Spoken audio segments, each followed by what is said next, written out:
So hello everyone, welcome back to the channel. इस video में देखने वाले जीएफजी का problem of the day which is count distinct elements in every window. ठीक, तो इस क्वेश्चन में क्या दिया हुआ है? इस क्वेश्चन में दिया हुआ है, हमें एक एरे दिया हुआ है और एक नंबर के दिया हुआ है। हमें बताना है कि हर के साइज़ की विंडो, जितनी भी के साइज़ की विंडो इस एरे में एग्जिस्ट करती हैं, उन सारी विंडोज़ में नंबर ऑफ डिस्टिंक्ट एलिमेंट्स कितने हैं। ठीक, तो जैसे देखते क्या करना है हमें। जैसे कि यहाँ मान लीजिए के की वैल्यू है 4। ठीक, अगर के की वैल्यू 4 है तो यानी कि इस एरे में जितनी भी 4 साइज़ की विंडो एग्जिस्ट करती है, विंडो मतलब जैसे कि ये 4 साइज़ की, इसमें 1 2 3 4 एलिमेंट्स हैं। ऐसे एक विंडो ये है, इसमें भी 4 एलिमेंट्स है, 1 2 3 4। ऐसे ये, इसमें भी 4 एलिमेंट्स हैं। ऐसे ही ये, इसमें भी 4 एलिमेंट्स हैं। क्या ये एक विंडो हो सकती है? नहीं, क्यों? क्योंकि इसमें 3 ही एलिमेंट्स हैं। ठीक, तो वही विंडोज़ लेनी है जिसमें 4 एलिमेंट्स हो। ठीक, तो हमें क्या बताना है? हमें देखिए पहले तो पता करिए कितनी ऐसी विंडोज़ हैं जो जिसका साइज़ 4 है। तो एक विंडो हो गई, दो विंडो हो गई, तीन विंडो हो गई, चार विंडो हो गई। ठीक, अब विंडोज़ तो पता कर ली। अब हमें बताना है कि इनमें नंबर ऑफ डिस्टिंक्ट एलिमेंट्स कितने हैं। ठीक, तो जैसे इस विंडो में देखिए, इस विंडो में 1 है, 2 है, दो डिस्टिंक्ट मिल चुके हैं ऑलरेडी। 1 क्या दोबारा ऐड होगा? नहीं, क्योंकि 1 ऑलरेडी प्रेजेंट है। तो केवल डिस्टिंक्ट एलिमेंट्स काउंट करने। तो 1 2 और 3, तीन डिस्टिंक्ट एलिमेंट्स हैं। ठीक, तो यानी कि इस विंडो में डिस्टिंक्ट एलिमेंट्स हैं 3। दूसरी विंडो क्या है? दूसरी विंडो है 2 1 3 4। इसमें 1 है, 2 है, 3 है, 4 है, चारों डिस्टिंक्ट एलिमेंट्स हैं। ठीक, तो इसका साइज हो गया 4। ये वाली विंडो, ये वाली विंडो में कौन है? 1 है, 3 है, 4 है, 2 है। इसमें भी चारों डिस्टिंक्ट है, तो 4। ये वाली विंडो, इसमें 3 4 2, ये तो डिस्टिंक्ट है, लेकिन 3 क्या हो रहा है? रिपीट हो रहा है। यानी कि इसमें डिस्टिंक्ट एलिमेंट्स कितने हैं? 3। कौन कौन से? 2 3 एंड 4।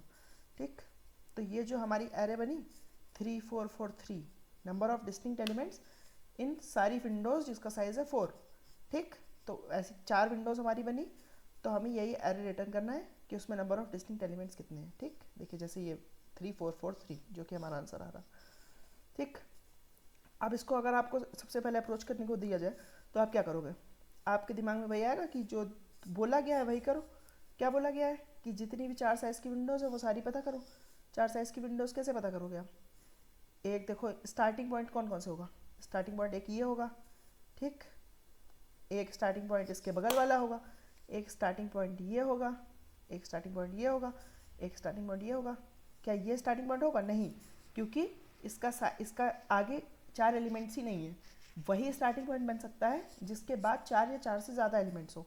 जैसे इस 1 के बाद कितने एलिमेंट थे? 1 के बाद तो 6 एलिमेंट है, 1 को मिला के 7 एलिमेंट है। तो यानी कि ये स्टार्टिंग पॉइंट बन सकता है। इस 2 के बाद कितने एलिमेंट है? इसको मिला के 6 एलिमेंट्स है। इस 1 के बाद कितने एलिमेंट है? इसको मिला के 5 एलिमेंट है। इसके बाद 4 एलिमेंट्स है इसको मिला के। और इस 4 के बाद और इसको मिला के कितने एलिमेंट्स हैं? 3 ही एलिमेंट है। तो यानी कि ये नहीं बन सकता है। ठीक, तो टोटल आपको पता चल गया कितने स्टार्टिंग पॉइंट्स बनेंगे। स्टार्टिंग पॉइंट्स बनेंगे n, यानी कि जो साइज़ है, माइनस k, यानी कि जितने विंडोज़ पता करनी है, +1। ठीक, इतने टोटल आपके स्टार्टिंग पॉइंट्स बनेंगे, है ना? तो यानी कि कितने स्टार्टिंग पॉइंट्स हो गए? Starting points total 4 starting point हो गए आपके। ठीक, तो अब ये 4 स्टार्टिंग पॉइंट को लेके क्या करना क्या है? इन 4 स्टार्टिंग पॉइंट से क्या करोगे आप? के साइज़ का लूप चलाओगे हर एक स्टार्टिंग पॉइंट के लिए। जैसे कि फिर से एक बार अगर नए पेज पे लिखे इसको, 1 2 3 4, क्या था, 2 3, नहीं नहीं कुछ मिस किया, 1 3 4 1। ओके, यहाँ पे 1 4 3 एंड आफ्टर दैट 2 3। ठीक, तो क्या करोगे आप? इस वाले स्टार्टिंग पॉइंट के लिए 4 साइज़ का लूप चलाओगे। 4 साइज़ का लूप यहाँ तक, 4 मतलब कि के साइज़ का लूप चलाओगे। के साइज़ का लूप चलाओगे, हर एक एलिमेंट को क्या करते जाओगे? एक कुछ भी सेट बना लोगे, एक सेट में डालते जाओगे। सेट में डालोगे 1, सेट में डालोगे 2, सेट में फिर से 1 डालोगे तो 1 ही एक बार तो पड़ा हुआ है, तो सेट केवल यूनिक एलिमेंट सकता है। 3 डालोगे सेट के अंदर, तो अब जो भी सेट का साइज़ होगा वो क्या इस विंडो के लिए आंसर नहीं होगा? बिल्कुल होगा। ठीक, फिर ऐसे ही क्या करोगे? इस वाले के लिए करोगे, फिर से 4 साइज़ की विंडो का लूप चलाओगे। फिर सारे जो जो एलिमेंट्स होंगे 2 1 3 4 ये सबको साइड में डालोगे। फिर उठा के सेट का वो रख लोगे। ऐसे इसके लिए 1 3 2 इसको डालोगे, फिर ऐसे इसके लिए 3 4 2 3 को डालोगे।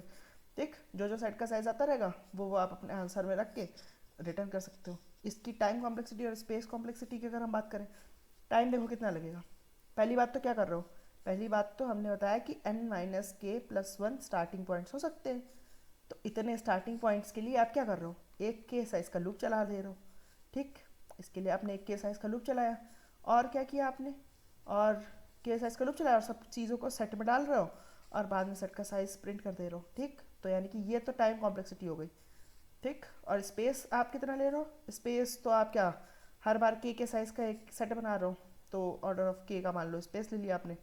ठीक, स्पेस तो चलो फिर भी ठीक है। ये जो टाइम है, ये देखो अगर इसका मल्टीप्लाई करो तो क्या हो गया, एन के माइनस के स्क्वायर प्लस के। ठीक, अब देखते एक बार कंस्ट्रेंट क्या थे। कंस्ट्रेंट के हिसाब से ये जो आपका के है ये भी 10⁵ तक जा सकता है, एरे का साइज़ है ये भी 10⁵ तक जा सकता है। ठीक, तो यानी कि इसमें से दोनों में से कोई भी बड़ा टाइम हो सकता है। तो यानी कि आपका टाइम कॉम्प्लेक्सिटी क्या बन के आई, टाइम कॉम्प्लेक्सिटी बन के आई एन के, या तो अगर ये आपका बड़ा है, या तो के स्क्वायर अगर ये आपका बड़ा है, इन दोनों का मैक्स जो भी आपका बड़ा होगा वो आपका टाइम कॉम्प्लेक्सिटी बन गई। लेकिन दोनों ही केसेस में ये 10⁵ तक जा सकता है, वर्स्ट केस में ये भी 10⁵ तक जा सकता है। तो ये इसका भी 10⁻10 हो गया, और ये भी अगर के स्क्वायर निकालोगे तो ये 10⁵ तक जा सकता है, इसका स्क्वायर ये भी 10⁻10। तो वर्स्ट केस तो दोनों का ही 10⁻10 है ना। तो यानी कि दोनों ही कुछ भी ले लो आप, वर्स्ट केस सिनेरियो में तो ये सॉल्यूशन आपका काम नहीं करेगा। ठीक, कोई भी अगर आप फैक्टर लेके देख लो तो ये वर्स्ट केस सिनेरियो में काम नहीं करेगा। क्यों, क्योंकि ये एक तरीके से एन स्क्वायर सोल्यूशन है, एन इंटू के विच इज़ एन स्क्वायर, अगर आप कंस्ट्रेंट के पर्सपेक्टिव से देखो तो। ठीक है, तो आप सबसे पहले सोचते हैं जब भी हम कोई एक अनऑप्टिमाइज सॉल्यूशन देखते हैं तो सोचते हैं कि हम ऐसा क्या कर रहे हैं जिसकी वजह से ये सॉल्यूशन अनऑप्टिमाइज है, और अगर हम वो चीज़ नहीं करेंगे तो वो सॉल्यूशन ऑप्टिमाइज हो जाएगा। ठीक, तो एक बार इसमें नज़र डालते हैं कि क्या हम गलत कर रहे हैं इसमें, या फिर आधा क्या हम अनऑप्टिमाइज कर रहे हैं। ठीक, 1 4 ओके 3 4 एंड 2 3। ठीक, तो हम क्या कर रहे थे, हम देखो यहाँ से स्टार्ट कर रहे थे, के साइज का लूप चला रहे थे। ठीक, इसको उठा के सारे एलिमेंट्स को एक सेट में भर ले रहे थे, 1 2 1 फिर से डालोगे फिर 3। ठीक, अब ये तो ठीक है, इतना तो देखो करना ही पड़ेगा। एलिमेंट को ट्रैवर्स किए बिना आप पता ही नहीं लगा सकते कौन डिस्टिंक्ट है कौन नहीं डिस्टिंक्ट है, तो एलिमेंट ट्रैवर्स कर रहे हो ये तो ठीक है। लेकिन इसके बाद क्या कर रहे थे, इसके बाद अब ये वाली विंडो जो बनाई थी आपने, ये जो पहले बनाई थी, इसको अब आप पूरी तरीके से डिस्कार्ड करके नई विंडो के लिए नया सेट बना लिया। ठीक, फिर क्या किया, इसमें एलिमेंट कौन कौन से डाल रहे हो, ध्यान से देखो एलिमेंट कौन कौन से डाल रहे हो आप एलिमेंट 2, डाल रहे हो आप एलिमेंट 1, डाल रहे हो आप एलिमेंट 3, डाल रहे हो आप एलिमेंट 4। देखो ये तो डाल रहे हो, लेकिन क्या ये एलिमेंट जो पहले भी डाले थे आपने वही सेम एलिमेंट आप दोबारा एक नया सेट बना रहे हो उसमें भी यही सेम एलिमेंट्स डाल रहे हो। केवल एक एलिमेंट नहीं डाला है आपने, और केवल एक एलिमेंट एक्स्ट्रा डाला है। ठीक है, ध्यान से देखो, इसमें जो एलिमेंट डाले थे और इसमें जो एलिमेंट डाले थे उनमें क्या डिफरेंस है, उनमें ये डिफरेंस है कि एक एलिमेंट आपने हटा दिया है और एक एलिमेंट आपने एक्स्ट्रा ऐड कर दिया है। एक एलिमेंट को निकाल दिया, एक एलिमेंट एक्स्ट्रा ऐड कर दिया, इसके चक्कर में आप एक पूरा पूरा नया सेट बना ले रहे हो। अगर आप किसी तरीके से आइडेंटिफाई कर पाओ कि इसमें से कौन सा एलिमेंट हटाना है, ठीक, अगर आप किसी तरीके से पता कर पाओ कि 1 को हटाना है तो आप 1 को हटा दो और क्या करो, और ये 4 डाल रहे थे तो अब ये 4 नया बनाने की जगह, क्योंकि अब तो ये आपका सेम ही तरीका हो गया ना कि 2 1 3 आपका पहले से पड़ा हुआ है, क्योंकि आपने इस एक्स्ट्रा 1 को हटा दिया है, 2 1 3 पहले से पड़ा हुआ है, इसमें ही आपने 4 को भी डाल दिया। तो अब आपको एक नया नहीं बनाना पड़ा, आपको क्या करना पड़ा, आपको ये 3 जो एक्स्ट्रा ट्रैवर्सल कर रहे थे आप, ये आपका ट्रैवर्सल बच गया। क्या किया आपने, केवल ये जो पहले से सेट बना हुआ था, फिर से देखिए पहले से ये सेट बना हुआ था, मैंने कहा 1 2 1 3 को आपने एक सेट में डाला हुआ है। ठीक है, ठीक, वैसे 1 तो एक ही बार पड़ा होगा, लेकिन मान लो कि इसको आपने डाला है अभी। ठीक, आप क्या कर रहे हो, आप अब एक 4 को इसमें डालोगे और इस सेट में, ठीक, और इस वाले 1 को रिमूव करना है। ठीक, तो अब बस 2 काम है आपके पास हैं, किसी तरीके से पता करो कि कौन सा एलिमेंट रिमूव करना है, वो तो देखो आपको पता चल जाएगा, क्योंकि देखो ये वाला एलिमेंट डलेगा तो ये माइनस के वाला एलिमेंट रिमूव हो जाएगा, है ना, क्योंकि ये वाला एलिमेंट डल रहा है तो इसके जो 4 पीछे वाला एलिमेंट होगा, ठीक, वो वाला एलिमेंट को हटना पड़ेगा, तभी तो ये वाली विंडो, क्योंकि देखो ये विंडो थी के साइज़ की, अब अगर ये विंडो के साइज़ की बनानी है तो ये जो एक एक्स्ट्रा एलिमेंट है इसको तो हटना पड़ेगा ना, तो जो सबसे पहला एलिमेंट था वो हटेगा। ठीक, ये बात समझ में आ गई, तो कौन सा एलिमेंट हटना है ये तो पता है आपको, और कौन सा एलिमेंट डलना है ये तो यहीं पर खड़े ही हो, ये तो आई तो यहीं पर खड़ा ही है ना आपका, तो यानी कि आई माइनस के आपको रिमूव करना है। ठीक, आई माइनस के आपको रिमूव करना है और साथ में आपको आईएथ वाला एलिमेंट को डालना है सेट के अंदर। ठीक, ये 2 बात तो पता चल गई। लेकिन देखो सेट बनाने में दिक्कत ये है जो कि अभी हमने डिस्कस करी कि सेट तो यूनिक एलिमेंट्स रखता है ना। तो अगर आप इस वन को अब हटा दोगे ये देखा देखी में कि देखो वन तो एक्स्ट्रा था ना, वन को रिमूव करना, आई माइनस के एलिमेंट कौन है, वन है। वन को अगर हटा दोगे तो क्योंकि सेट एक बार ही रखता है तो सेट में एक्चुअल में क्या पड़ा होगा, सेट में एक्चुअल में पड़ा होगा 1 2 3। आपने कहा कि 4 को डालना है इसके अंदर, 4 को डाल दो। अब सेट में पड़ा है 1 2 3 4। हटाना किसको है, हटाना इस वन को है। तो क्या इस वन को हटाना जायज़ होगा, इस वाले वन के साथ तो जायज़ नहीं होगा ना, क्योंकि इसकी वैसे तो चलो ठीक है कि यू डिस्टिंक्ट नहीं है, लेकिन एक वजूद तो है ना इसका। आप इस वन के चक्कर में, ये वाले वन के चक्कर में इसको भी हटा दे रहे हो, तो अब ये तो गलत हो जाएगा ना। डिस्टिंक्ट एलिमेंट्स तो अभी भी वन अपना वन को तो रिप्रेजेंट करेगा ही ना। तो इसलिए सेट नहीं बना सकते आप। लेकिन सेट की जगह अगर आप किसी तरीके से फ्रिक्वेंसी रख लो, क्योंकि देखो आपको टोटल तो यूनिक एलिमेंट्स चाहिए ना, तो आप सेट की जगह अगर मैप बना लो तो क्या आपको यूनिक एलिमेंट्स नहीं मिलेंगे। मैप भी तो यूनिक एलिमेंट्स रखता है ना। बस मैप के साथ क्या होता है कि मैप के साथ आपको एक जगह मिल जाती है जहाँ पे आप फ्रिक्वेंसी स्टोर कर लो। ठीक, तो फिर से देखते हैं 1 2 1 3 4 आई एस, हाँ 1 2 1 3 4 एंड 2 3। ठीक, अब एक बार मैप बना के देखते हैं। देखो पहले ये 4 साइज का था, तो यानी कि 1 का फ्रिक्वेंसी क्या पड़ी है, 1 की फ्रिक्वेंसी 2 बार, 2 की फ्रिक्वेंसी 1 बार, 3 की फ्रिक्वेंसी 1 बार। ठीक, ये एक आपकी 4 साइज की वो हो गई। तो इसका साइज़ क्या है, इसका साइज़ है 3। तो क्या आप इस 3 को रख सकते हो आंसर में, बिल्कुल रख सकते हो। अब आपने कहा कि इस विंडो को स्लाइड करना है, यानी कि अब ये विंडो थी, अब विंडो बनानी है हमें ये वाली। ठीक, तो एक एलिमेंट एक्स्ट्रा ऐड होगा, एक एलिमेंट को इसमें से भगाया जाएगा। ठीक, जो एलिमेंट को भगाया जाएगा वो कौन है, वो है आपका वन। वन को भगाओगे कैसे, इसकी फ्रिक्वेंसी को एक कम कर दो। कि देखो अभी तक हम 2 थे इस विंडो में, एक वाला वन अब जा रहा है, वो अब मेरी विंडो का पार्ट नहीं है, तो क्या करोगे, अपने आप को कह दो कि हम एक ही हैं। ठीक, तो अब ये वन का सिंगल अकरेंस बची, और साथ में ये 4 एक्स्ट्रा ऐड हो रहा, तो क्या पहले से 4 है, नहीं है, तो एक नया 4 डाल के उसकी फ्रिक्वेंसी कर दो 1। ठीक, अब बताओ, अब इस विंडो ये सारे एलिमेंट आ गए इस विंडो के, केवल एक एलिमेंट हटा के एक एलिमेंट लाते ही सारे एलिमेंट्स आ गए, है ना। पहले आपको पूरे के एलिमेंट्स पुश करने पड़ रहे थे, अब क्या करना है, एक एलिमेंट हटाना है, एक एलिमेंट डालना है, नई विंडो तैयार। ठीक, नई विंडो तैयार। तो इसमें कितने यूनिक एलिमेंट्स हैं, इसमें यूनिक एलिमेंट्स है 4, तो इसको भी अपने आंसर में डाल लो।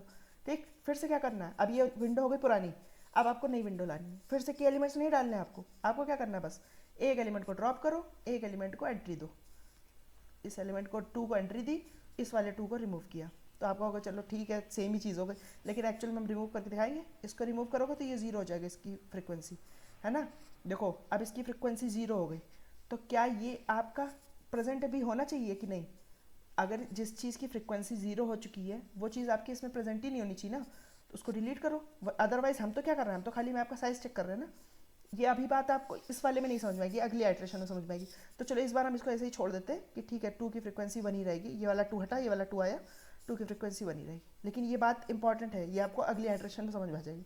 ठीक, अब देखो इस नई विंडो का साइज़ क्या हो गया, इस नई विंडो का साइज़ भी 4 हो गया। ठीक, जो भी मैप का साइज़ है वो विंडो का यूनिक एलिमेंट्स का साइज़ है। ठीक, अब आपने कहा ये विंडो हो गई पुरानी, नई विंडो लाओ। नई विंडो लाने के लिए फिर से वही सेम चीज़, एक एलिमेंट को एंट्री मिलेगी, एक एलिमेंट को मैप से भगाया जाएगा। ठीक, अब देखो एंट्री मिली इस 3 को, 3 की फ्रिक्वेंसी हो गई 2। ठीक, 3 की फ्रिक्वेंसी हो गई 2। अब भगाया किसको जाएगा, भगाया जाएगा इस 1 को। 1 को भगाने के लिए हम क्या कर रहे थे, इसकी फ्रिक्वेंसी को 1 से कम कर दो। ठीक, अब देखो फ्रिक्वेंसी इसकी 0 हो गई। अगर इस टाइम पे तुमने आंसर फिर से वैसे ही चेक किया कि मैप का क्या साइज़ है, वही डिस्टिंक्ट एलिमेंट्स का साइज़ है, तो देखो मैप का साइज़ तो 4 है ना, डिस्टिंक्ट एलिमेंट कितने, लेकिन 3 है, 4 है, 2 है। 1 तो फालतू में पड़ा हुआ है ना। 1 कह रहा है कि देखो मैं 0 बार अकर कर रहा हूँ, तो तुम हो क्यों इस मैप में, तुम 0 बार अकर कर रहे हो, तो यानी कि तुम हो ही नहीं, तुम्हारी एग्जिस्टेंस ही नहीं है। 0 बार क्या होता है, 0 बार 1 आ रहा है, ये तो कुछ बात ही नहीं हुई ना। तो एक्चुअल में जिसकी फ्रिक्वेंसी 0 हो जाए उसको मैप से निकालना मत भूलना। मैप से, क्योंकि हम फ्रिक्वेंसी डिक्रीज कर रहे हैं ठीक है, लेकिन मैप से निकालना पड़ेगा, क्योंकि अगर उसकी साइज़ चेंज करनी है तो एलिमेंट्स को निकालना भी पड़ेगा। एलिमेंट्स को इंसर्ट कर रहा हूँ, एलिमेंट को रिमूव भी करना पड़ेगा। केवल फ्रिक्वेंसी कम करने से फ्रिक्वेंसी निगेटिव में जाने लगेगी, लेकिन वो एलिमेंट एक्चुअल में रिमूव नहीं होगा ना। ठीक, तो जो एलिमेंट की फ्रिक्वेंसी 0 होगा उसको निकाल दो। अब उसके बाद चेक करो कि मैप का साइज़ क्या है। अब देखो मैप का एक्चुअल साइज़ आ रहा है 3, जो कि हमारा सही भी है। ठीक, तो एक बार जल्दी से अप्रोच पूरी देख लेते क्या होता है। देखो स्टार्टिंग में हमने क्या किया, स्टार्टिंग के एलिमेंट्स डाले, क्या थे 1 2 1 3 4 2 3, आई गेस यही थी विंडो। ठीक, स्टार्टिंग में हमने क्या किया, स्टार्टिंग के एलिमेंट्स अपने मैप में डाले। ठीक, मैप में डाले फ्रिक्वेंसी के साथ। फिर क्या किया, फिर हम विंडो को शिफ्ट करते हैं, जैसे ही नया एलिमेंट आएगा वैसे ही आई माइनस के वाले एलिमेंट को भगाया जाएगा मैप से। तो मैप से फ्रीक्वेंसी कम करते हैं, नया जो एलिमेंट आया उसकी फ्रीक्वेंसी ऐड करते हैं, और फिर अपने मैप का साइज़ चेक करते हैं। मैप का साइज़ जो भी है उसको आंसर में अपने पुश करते हैं, ठीक, आंसर में अपने पुश करते हैं। ऐसे करते करते बस क्या कर रहे हो देखो, अब 4 चीज़ें हम जो कर रहे हैं वो क्या कर रहे हैं। स्टार्टिंग में देखो मैप में स्टार्टिंग के एलिमेंट्स रख लो, ठीक, स्टार्टिंग में मैप में क्या करो, के एलिमेंट्स रख लो, ठीक। अब क्या करो, अपने आंसर को अपडेट करोगे। आंसर को कैसे अपडेट करोगे, आंसर को अपडेट करोगे मैप के साइज से। मैप डॉट साइज जो भी है वो अपने आंसर में पुश करो, ठीक, इसको पुश कर लो अपने आंसर में। अब क्या करोगे, अब देखो इस वाली विंडो का आंसर तो पता चल गया ना। अब विंडो को अपडेट करोगे। विंडो अपडेट कैसे करोगे, न्यू एलिमेंट ऐड करोगे, न्यू एलिमेंट यानी कि एरे ऑफ आई जो है उसको ऐड करोगे, और क्या करोगे, रिमूव करोगे पुराने वाले एलिमेंट को, remove old element. Old element कौन है, एरे ऑफ आई माइनस के वाला एलिमेंट ओल्ड है, ठीक। इसको क्या करोगे, इसको रिमूव कर दोगे, ठीक। इसको रिमूव किया तो क्या हो गया, इसको रिमूव किया। उसके बाद एक और चीज़, हाँ रिमूव करोगे लेकिन हर बार रिमूव थोड़ी कर रहे हो, डिक्रीज करोगे इसका काउंट, ठीक है, डिक्रीज करोगे इसकी फ्रीक्वेंसी को। लेकिन अगर कभी फ्रीक्वेंसी हो गई 0 तब क्या करोगे, तब इसको रिमूव कर दोगे, ठीक। अगर ये सारे चीज़ें करते रहो, स्टार्टिंग में के एलिमेंट्स मैप में डालो, फिर क्या करा, स्टार्टिंग के एलिमेंट्स तो पड़े ना, तो एक विंडो हमारे पास है, इसका आंसर स्टोर किया। आंसर क्या होगा, मैप का साइज़। मैप का साइज़ क्यों, मैप में सारी यूनिक एलिमेंट्स है, हमें इस विंडो के यूनिक एलिमेंट्स पता चल रहा है मैप के साइज़ से। उसके बाद क्या करा आपने, उसके बाद आप लाए नया एलिमेंट। नया एलिमेंट कौन है, जस्ट अगला एलिमेंट, ये के एलिमेंट्स चूज़ करें, इसके जस्ट बगल वाला एलिमेंट आपका नया एलिमेंट है। नया एलिमेंट ऐड किया, अब क्या हो गई, विंडो आपकी के साइज़ की नहीं है, विंडो आपकी k+1 साइज़ की है। तो एक एलिमेंट जो एक्स्ट्रा है उसको निकालना पड़ेगा।